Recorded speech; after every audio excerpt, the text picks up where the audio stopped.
This was our rookie year. Good evening, and welcome to the October 7, 2013 meeting of the Lake Forest City Council. Could I ask the clerk to call the roll, please? Honor Mayor Schoenheider. Here. Alderman Novit. Here. Alderman Waldeck. Here. Alderman Moore is absent. Alderman Handelian. Here. Alderman Tack. Here. Alderman Reisenberg. Here. Alderman Palmer. Here. Alderman Edelman. Here. Mr. Mayor, you have a quorum. Thank you, Biddy, very much. Would you join me in the Pledge of Allegiance, please? I pledge allegiance to the flag of the United States of America and to the republic for which it stands, one nation, under God, indivisible, with liberty and justice for all.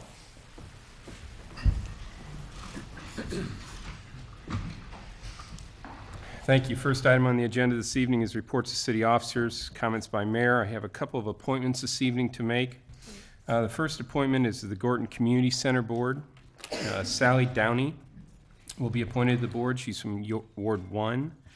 And as many of you know, we have begun to put together the task force to explore shared savings opportunities with Parks and Recreation between Lake Forest and Lake Bluff. And tonight I have two members to appoint to that task force. Alderman Mike Edelman has agreed to serve from Ward 4, and Teague Magnuson from Ward 2. I'd ask for a motion to approve those appointments. So moved. Second. All those in favor? Aye. Opposed? Hearing none, passed unanimously. Susan Banks was nice enough earlier on in the Committee of the Whole to give us a brief update on some modifications to the city website, including a new contact and suggestion slot. So I would encourage you, if you get on the city's website in the next day or two, to take a look at that. If you have questions or don't know who to contact, that's the right way to do that. Susan, thanks for wherever you are, there you are, for doing that very much. That concludes my report. Next item on the agenda, comments by City Manager Bob Kiley. Thank you, Mr. Mayor, members of the council. I didn't know if you also wanted to do the appointment from the Park and Rec Board, Dan Jessica, as well, to the task force. And I know we have a fourth member. I have not received the volunteer profile sheet, but I didn't know if you wanted to make that announcement or not. I was thinking maybe we'd do that the next time since we have the other two. Okay. That's all right? Yep, no, that works. Okay. Under my report earlier this evening, we did just talk about the installation of an electric vehicle charging station. We're looking at locating the facility immediately north here in the parking lot, and we will be working with the press to put out some information about that and begin quickly, because under the, I was just reminded at the end, under the grant program, we need to have all the paperwork and the installation done before the end of the year, so we will move quickly on that going forward. With that, that concludes my report for this evening. Great. Thank you, Bob, very much. Next item on the agenda, comments by council members. Alderman Tack. I'd just like to remind everybody next week is our next community engagement forum. We'll be discussing topics related to ravines. Time, place. It is at, I'm not sure what the location is. Gorton Community Center? Gorton Community Center next Thursday, 7 o'clock. Right. Yes. That's right. Very good. He's a winner. And I think the recommendation is to fill all the ravines in. That should get people out to attend. We're going to fence them in first. Thank you very much, Mr. After we put Kiley. the fences up, right? Fill them in, then fence them, and Alderman Edelman. Yeah, two things. Is it next Saturday, Bob, that we have the tree sale? actually, it was this past Saturday, wasn't it? Oh, I'm sorry, this coming Saturday. Thank you. Yeah, right. And Sorry. what are the rest of the details, Mary? Where is that at?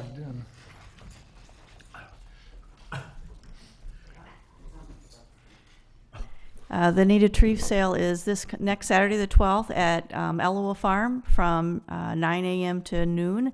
We have a presentation at 9 o'clock to update people on EAB if they'd like to get information on that, and trees will be sold at cost. And it's part of our regreening effort for the community, so we have 1.5-inch trees and a variety of plants for purchase, so you can take them home with you, and you can also order some larger size trees, and they will be delivered and planted for you at a different price.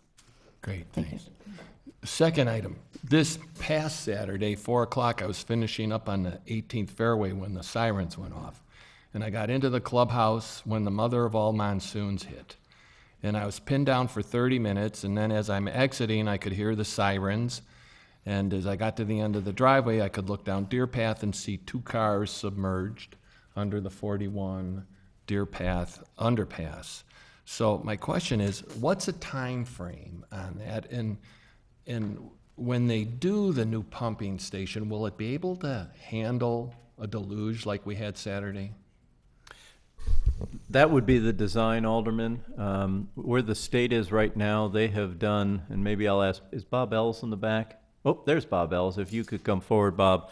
Because I know they've started to do phase 1 design engineering, and Bob just spoke to somebody from IDOT, and it definitely is on their radar. But Bob, if you could give us an update, please. Sure. It is, phase 1 is just wrapped up. The consultant has turned it over to IDOT for their review. As soon as that's completed, they will engage a consultant into phase 2 design. Right now, it's in the appropriation for 2016 Ooh. for the installation. Okay, so a thought came to my mind, and you're an engineer. Couldn't we kind of simply put some sort of a float switch down there hooked up to a light, or even maybe gates that said, say, caution, high water, do not proceed? I mean, 2 cars, boom, sunk. We Isn't can there look some into that. simple mechanical device we could put down there? I'm sure there is. We can look into that. Something to think about.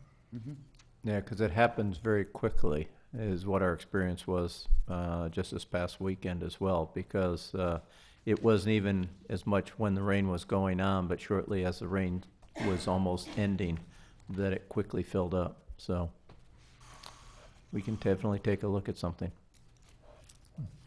Thanks. Thank you. Any other comments by council members this evening?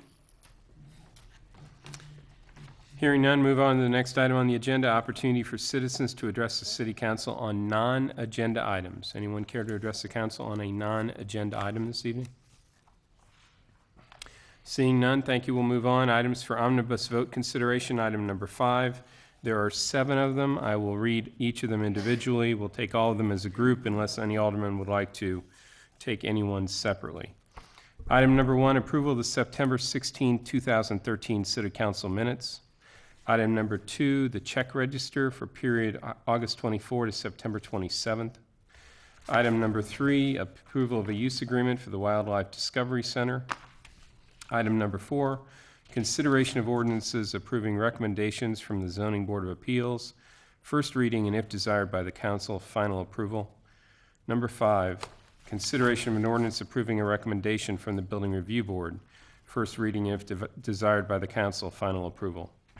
Item number 6, consideration of an ordinance approving minor modifications to the previously approved Willow Lake development as recommended by the Building Review Board and Plan Commission.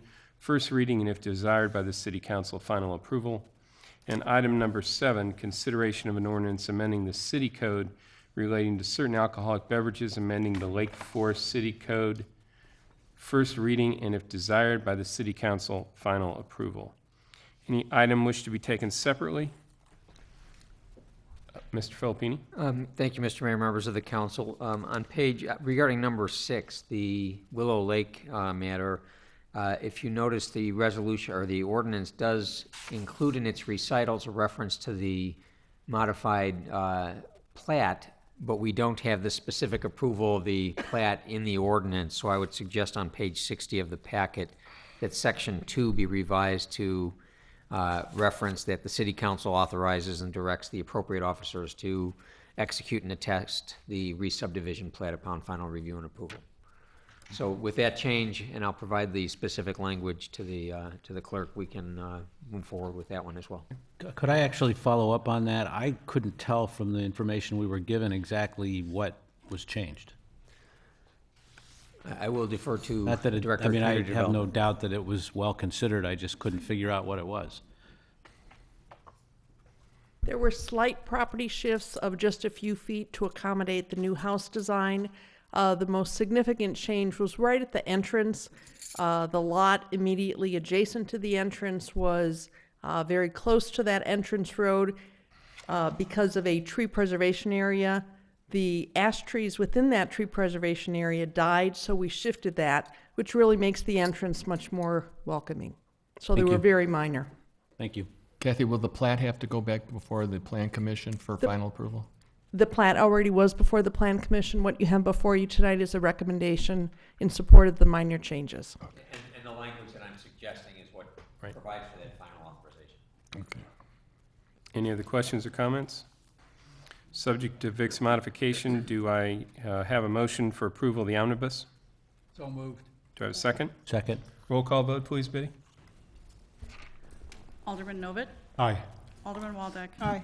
Alderman Pandeleon. Aye. Alderman Tack. Aye. Alderman Reisenberg. Aye. Alderman Palmer. Aye. Alderman Edelman. Aye.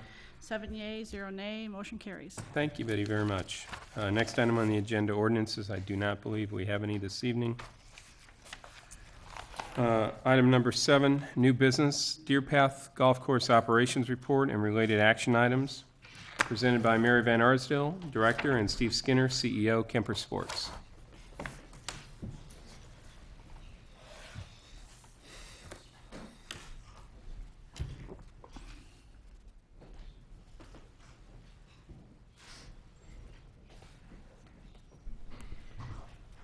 I will turn this over to Steve Skinner, and he'll start with a presentation. Thank you.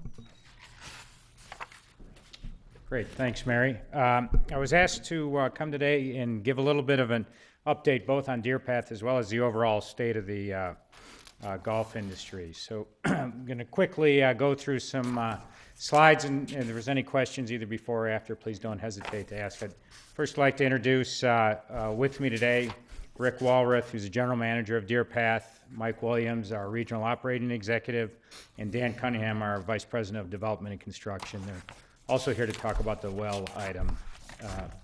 Just as a reminder, what our scope of services here at Kemper Sports, for those of you who don't recall, we manage about 100 golf courses in 27 states around the country. We've been working with the City of Lake Forest and Deer Path, for this is our second full season. We were brought on to hire the general manager. We brought Rick in to really focus on marketing, green fee sales, merchandise sales, as well as we've recently this year taken over the food and beverage operation. The city continues to run the golf course maintenance, clubhouse maintenance, starters, rangers, golf shop staff, as well as do the accounting. So we're really focused, for the most part, on the revenue side.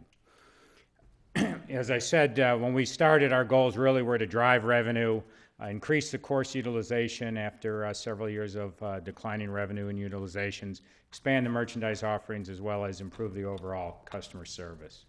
Before I get to how the year was at Deer Path, just wanted to give a little bit of a snapshot of the industry. The story of the industry probably can be best told if you look back at first in a 20-year cycle. 20 years ago, the National Golf Foundation, which is the industry advocacy group, came out with a study, said that golf was so popular, the baby boomers were aging, they're going to play more golf, that the industry needs to build a golf course a day to keep up with the soaring demand. So the industry, being very faithful, did exactly that, and over the next 20 years added 20% of supply to golf. Unfortunately, what happened is demand rose for a while, and in the last 10 years, demand has dropped steadily. So 20 years later, we have 20% more supply, and we're basically at the same number of rounds and same number of golfers we had 20 years ago. Exacerbated, really, it's been the last 10 years. As you can see from these slides, we've got an 11% decline. This is nationwide in both number of golfers and number of rounds. So I think we've been through this before. It's added a lot of pressure to golf operations around the country. And you can see over the last 10 years, this is the average golf course in America has gone from about 35,000 rounds on average to just about 31,000. That was through 2011, and it has not gotten better. Deer Path isn't immune to this competition. This is a slide that shows the amount of golf courses that compete with Deer Path. Generally, the statistic in the golf business is that 80% of your play will come within a 30-minute drive time of your course. Here, as you can see, we're right in the middle there, the red star. There are 81 golf courses, public and private, within 30 minutes of Deer Path. And an interesting statistic that frankly even surprised me, having lived in the community all my life, is 15 new golf courses have been built in the last 20 years during this big building boom. So it's a challenging environment. And so if you're not depressed enough in running to join the golf business, this year's also been a very tough year in golf. As you can see, these are the 2013 through the end of August. Golf rounds in the U.S., driven a lot by weather, were down 6%.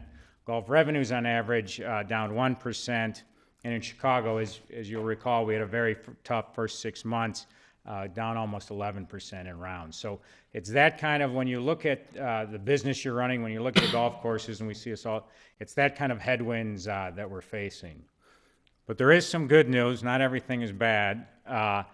We've actually had a very strong year, thanks to Rick and Mike and our marketing teams and help of the advisory committee and the city staff in terms of revenue. We're looking at, the year's not over yet, we're hoping for a good October, but a 7% increase in revenue year over year in the face of a market which is declining nationwide.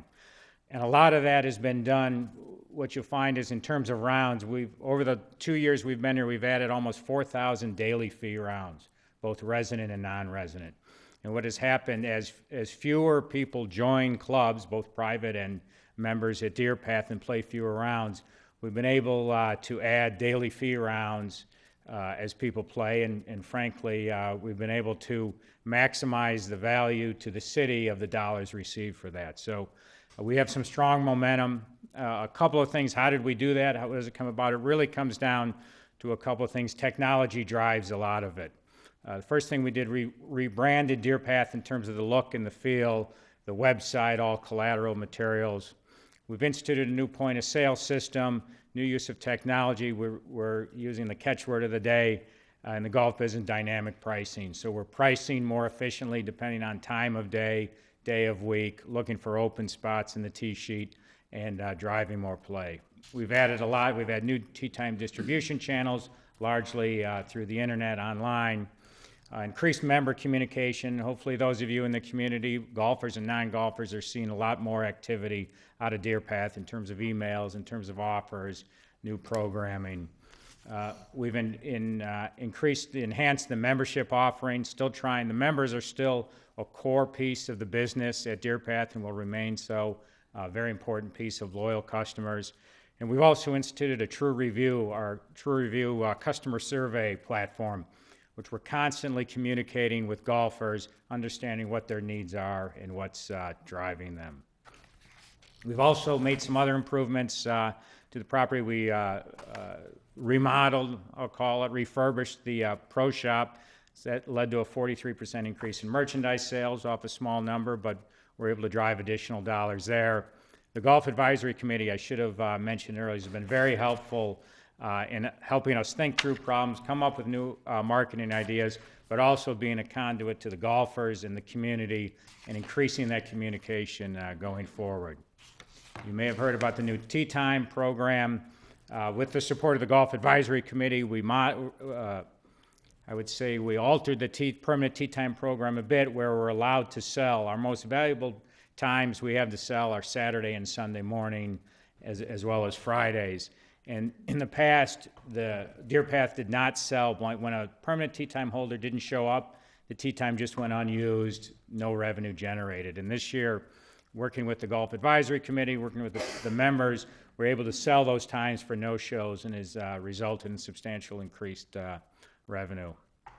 As I mentioned, we assumed Bluffington's left the food and beverage operation at the end of last year. We came in, we still frankly have a lot of work to do on that. It's a small but difficult operation to run, but we're making good progress there. And we've been working with the city staff, helping with agronomy, and I think you'll hear a little later about, we did some analysis of a deep well project. So in terms of goals for 2014, we think we're building some good momentum. The competition, our view of the golf business is we're not growing enough golfers. Baby boomers are playing at a lower rate than the predecessors played. So we need to be more competitive. We need to be more aggressive in terms of attracting more play. We're going to continue on many of the same marketing initiatives that we've had in the past. Continue to enhance the membership offering. We'd like to get members back. The membership base has been declining. As I mentioned, it's worked for us financially because we've been able to replace those members with daily fee paying customers. A lot of residents have chosen to play daily fee rounds instead of member rounds. Again, food and beverage will be a big focus next year. Continue to work on the customer service And I think one thing, and we're not really directly responsible for the Golf Academy and the junior golf program, but it's been a great success story for Deer Path. I think the club, our team, as well as the academy team, has really embraced juniors. And I think in the community, it's great goodwill for the community. It's building a program. It's building our future golfers. And I actually think all of the private clubs in the area are envious of what's going on at Deer Path in terms of junior golfers. I know a lot of private club members are sending their kids to Deer Path because, frankly, it's a better junior program. So we want to continue to support that, and I'd encourage the city to support that as well. And finally, I was asked at the park board when I made a similar presentation of what we could do to stay relevant. And I think, you know, the key thing, what we've seen, we've been in this business now 35 plus years, is those properties, of the 81 properties in this market, not all of them are going to survive and not all of them are going to succeed. And the ones that will survive and will prosper will continue to reinvest in the property. It comes down to, in golf, great golf course conditions, great service, and providing good value to the customers. So I'd encourage, even though it's hard to do in tough times, I'd encourage the council in the city to have a long-term view of this golf asset. It's going to be here for a long time, and continue to invest, whether it's the wells, whether it's bunkers, whether it's money from the Route 41 project. To the extent we can continue to invest in that, continue to improve the conditions, continue to improve the service, you know, I think Deer Path has a bright future. So that's kind of the quick snapshot of the golf business as well as Deer Path. Be happy to answer any questions. Thank you, Steve, very much. Questions for Steve? Mike? You know, I see the juniors swarming over the course at 3:30 after high school, after school's out, grammar school and high school. Is that an anomaly, or just to Lake Forest, or is there a resurgence in the youth sector in golf nationwide? I don't know. I would say it's an anomaly. I would say a lot of credit goes to the programming. Nationwide, juniors are not there's good participation, but it's not a surge as we've seen the last couple of years at Deer Path. And frankly, the 18 to 30-year-olds are playing at a less participation rate than a generation ago. So it's something we continue to work on. And it's, you know, and the golfers have to understand it's good for golf. There's plenty of capacity in the afternoons on the golf course. We need to work out a little bit because sometimes they overwhelm the food and beverage operation during the summer, during the week. But I would say it's more of an anomaly than a common occurrence across the country. Something we need to work on as an industry. Any other questions? Jack? Yeah, we making money? Are we losing money? If we're losing money, I probably think we are. Is the P&L getting better or worse? Well, I'll actually turn that over to Mary. We're just responsible for one part of it, so we're not responsible. We're responsible for the revenue side of it, not really the expense. You're kind of a top-line kind of guy. Yeah, we're the top line. That's the easy part, right? But I'll let Mary answer that. I do have some slides I can pull up here, but just to answer your question, we have a first quarter report, and to just give you an idea, we are currently up in our overall revenue projections, and our expense has been contained as well. So last year we did lose money on the golf course when it came to the point of the debt ratio. So we didn't lose money on the operation side of it, just revenue and expense for operations, but when we had to calculate our debt ratio into that, then we did have to have a subsidy come over from the rec department. So at this point, you know, overall, I can tell you that, you know, our revenue is currently, it's down about 3% from what we had estimated with budget, but that's primarily due to a loss of some of our members. But on the other side of the coin, our expenses and stuff, we've also contained those. It's a little hard to compare apples to apples because our capital we've been doing our capital earlier this year than what we spent it last year. So if you take that out of the mix, we are ahead of the game overall with our revenue and expenses. Does that answer your If I can add on to question? that for a split second too, Jack. Sure. So Mary said from an operation standpoint, we're in the black. It's the debt service coverage ratio. And Bob, if I stray off base here, help me out. we borrowed money to pay for certain re-irrigation improvements and other capital expenditures.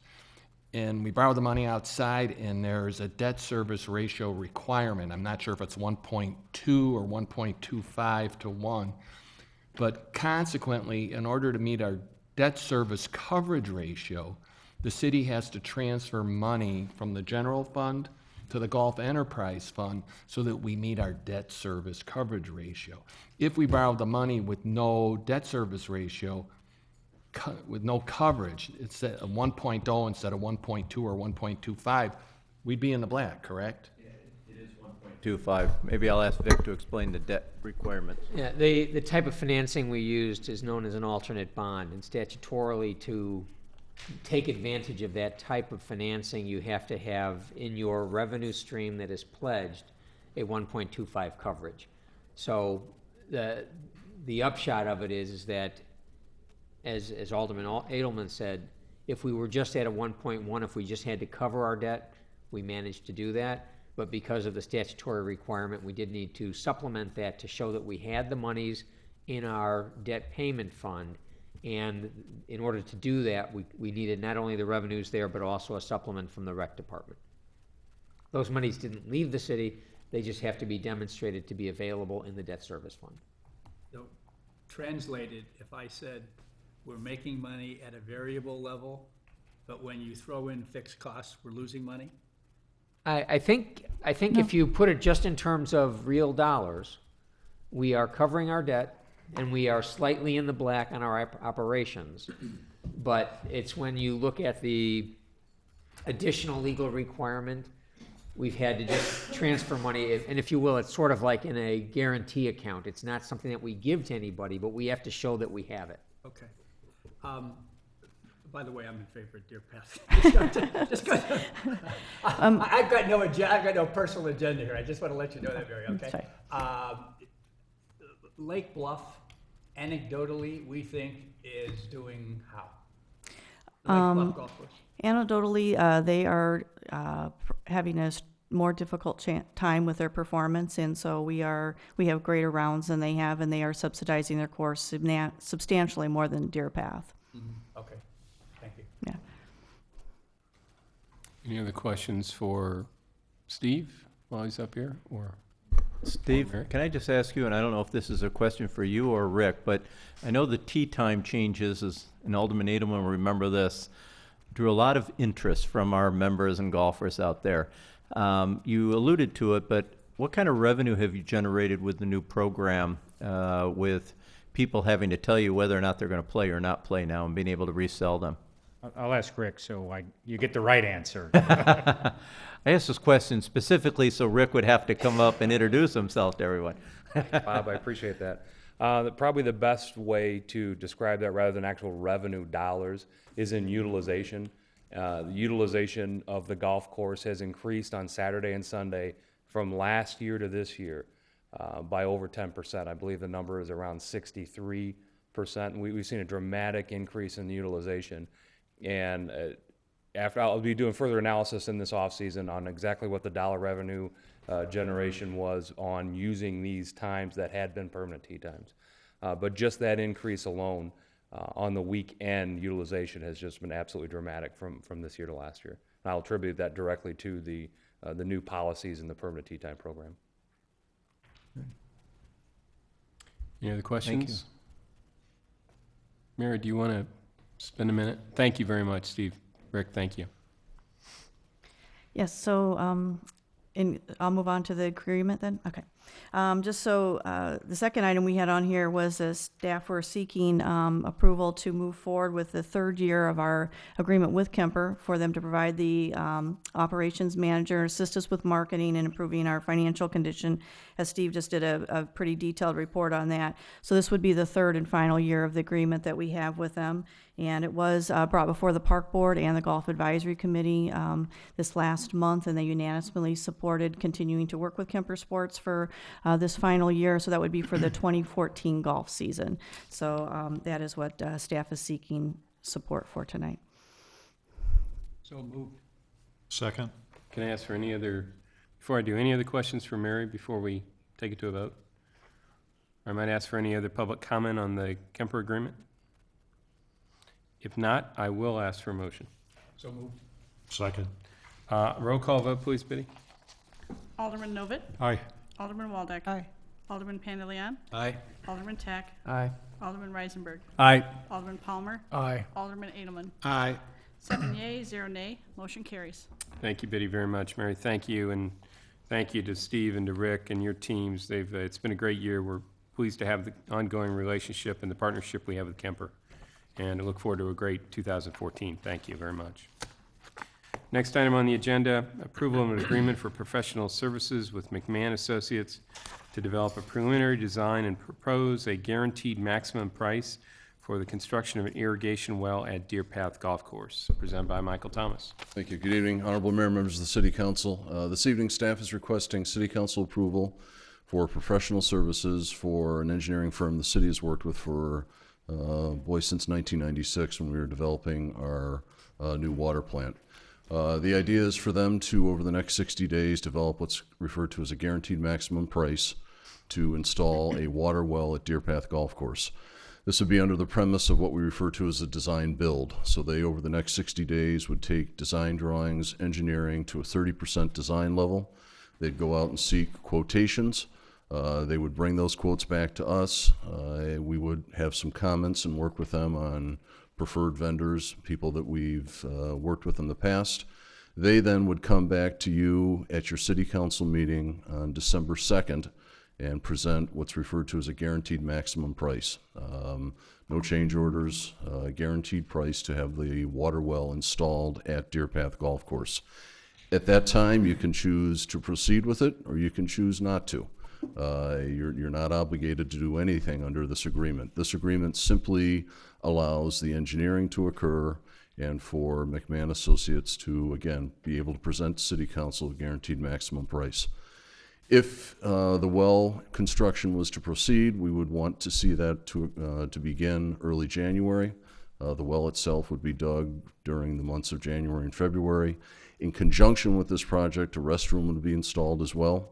So we would need to directional bore a sanitary line, bring in a new water line as well, upgrade the electric, and then obviously all the work that would need to be connected between the proposed water well and the irrigation system.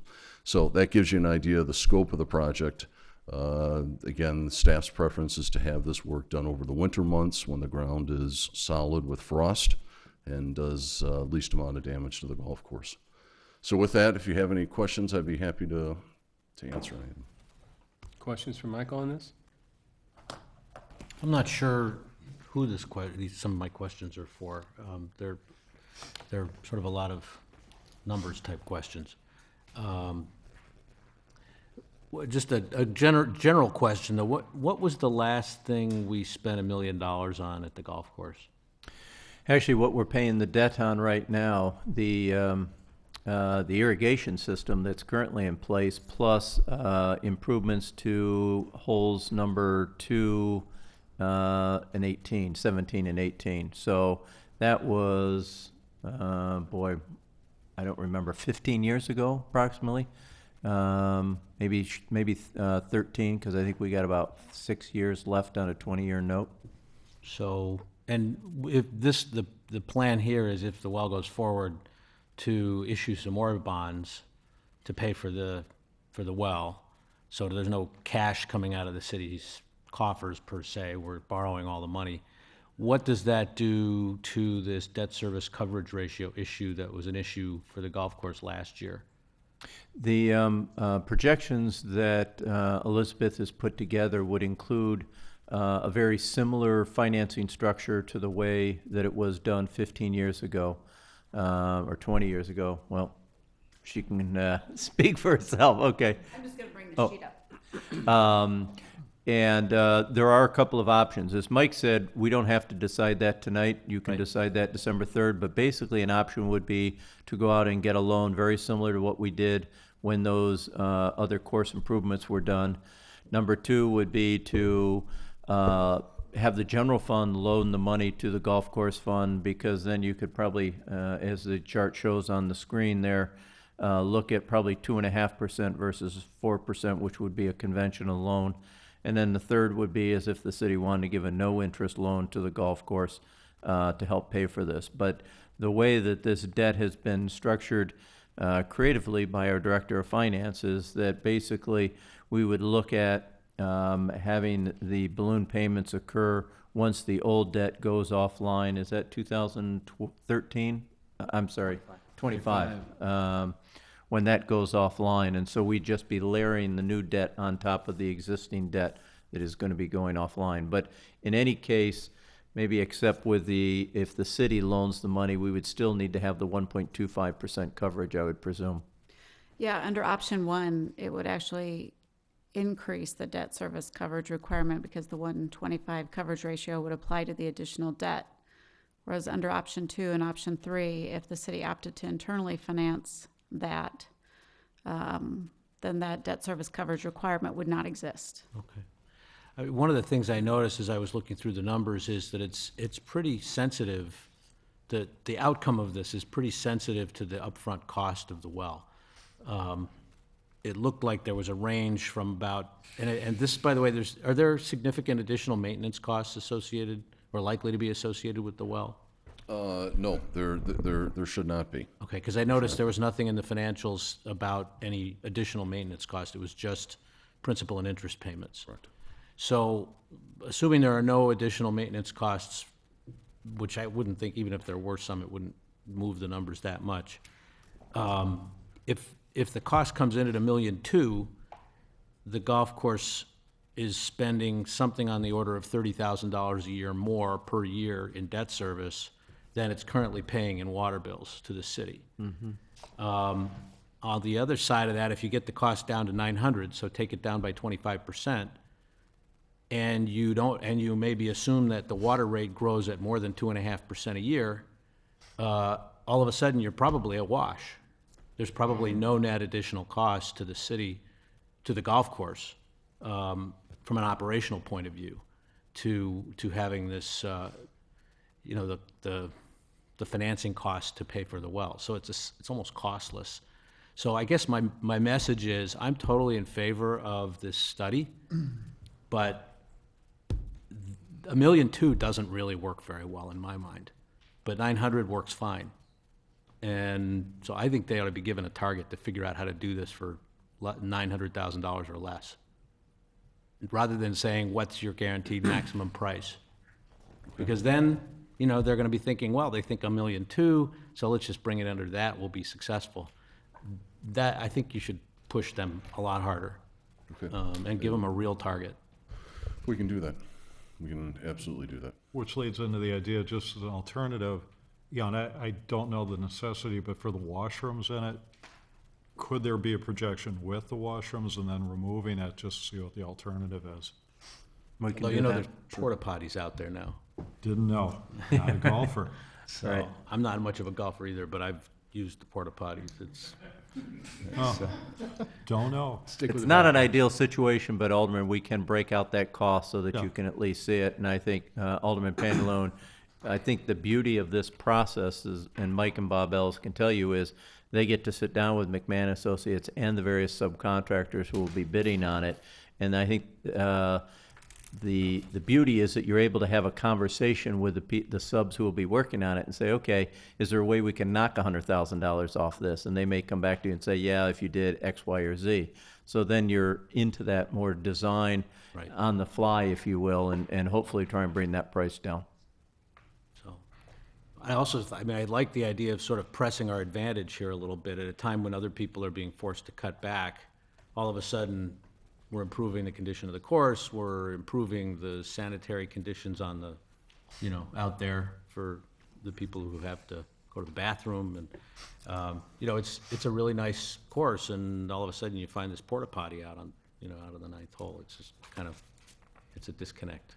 Right. So, I have a comment, not a question.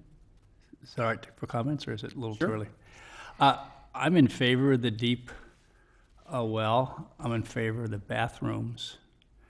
But I'm uncomfortable with the timing. And my reasoning is as follows. Last meeting, we established a joint task force between Lake Forest and Lake Bluff to look at shared services and capital opportunities between the two cities.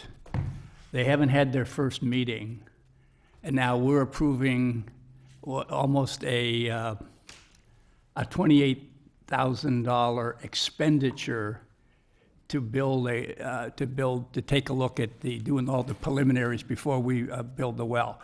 Now, it seems to me that there's going to be a whole lot of conversation at this task force regarding Lake Forest, Lake Bluff, the golf courses. Can we really support two, or can we only support one? If so, which one? It just seems to be a little premature for us to be spending $28,000 when we haven't even sat down with them and had open discussions, which I'm sure they're going to feel very strongly about their golf course as well as we're going to feel very strongly about ours.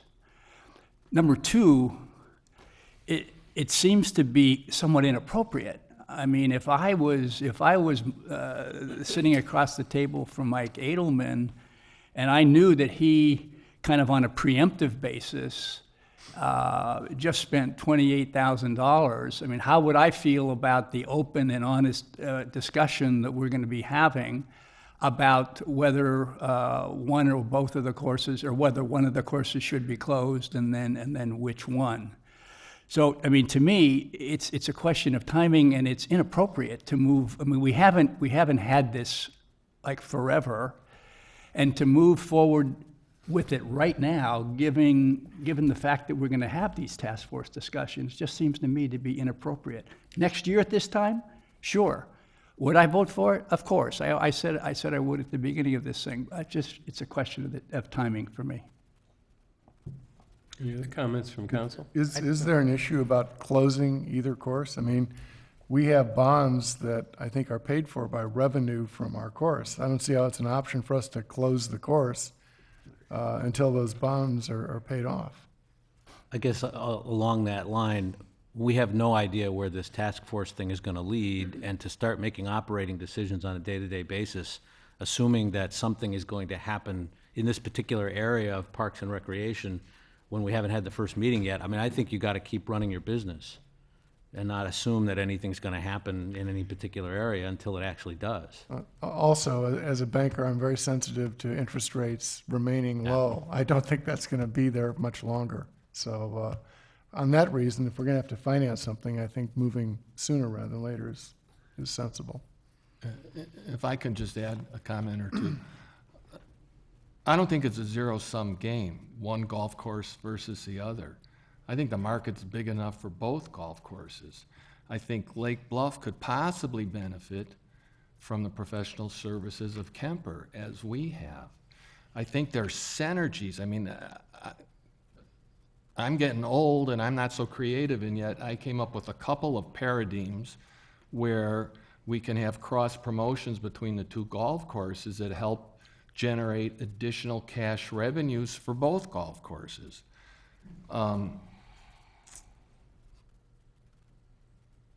Steve Kemper said earlier, one of the three important ingredients of the survivability of this golf course are course conditions. That's what you're selling. And you know, Tommy Wilson has confided in me that even when we don't have a drought or algae bloom restrictions on our sprinkling, that because we're paying for the water, he's sensitive to the cost, and so he just, you know, he moderates how much he irrigates the golf course. If he had a well, he could not only irrigate the golf course at his will, but it gives him the opportunity to improve tees, to improve greens, to repair low spots with reseeding, and he can water to his heart's content and really make that golf course the best that it's capable of being, which hopefully results in additional revenue and assures the survivability long-term of the golf course. So, you know, just having been appointed to this task force this evening, I don't feel uncomfortable, and I don't feel I would be a discredit to myself sitting across from Lake Bluff task force members, letting them know frankly, looking them in the eye, hey, we did not do this predicated on the assumption that your golf course is going to become extinct. I think it's to our mutual benefit that we try and make them both survive. So I understand where you're coming from, and they're real valid points, but I think we can work through that. And moreover, we're just appropriating $28,000, and I shouldn't say just $28,000. $28,000 is a lot of money. My first night on city council in May of 2011, we appropriated $89,000 for the Route 60 median. And as a freshman, I was recalcitrant to even question that, but I did. I said, how's that ever going to survive with all the salt they throw up there? And sure enough, 2 years later, we had to throw another $230,000 at that project and totally redo it. Well, $28,000, I don't see this being as wasteful as that $87,000 because we don't have to pull the trigger in December. If the price comes in too high, we can sit on it for a year. If discussions with this task force are such that we want to defer and wait a year, we'll have the numbers, we'll have the vendors, we'll have a whole year to beat the backsides out of these vendors to take all the fat out of their bids. So I don't see how we lose other than we're speccing $28,000. But I think there's a high probability it'll come to fruition at some point in the future. I also think that one piece of this, and I think we just have to ask ourselves as a group, I mean, it kind of boils down to, do we want this golf course in this community? And I'm probably oversimplifying a little bit, but do we think that this is a valuable asset? I do. I think it adds a lot to our community. It's been here for a long time. It's doing better. It's done better since Kemper's come on. I think it will continue to do better, but I think we need to ask ourselves, is this something that we want? Is it worth it to have it here? Do we think it's valuable? I think we do, but I think it is, but we all need to agree on that. It's even bigger than that because you presuppose that one of the options would be to actually shut down the golf course. However, the golf course property was delivered to the city under some unusual circumstances.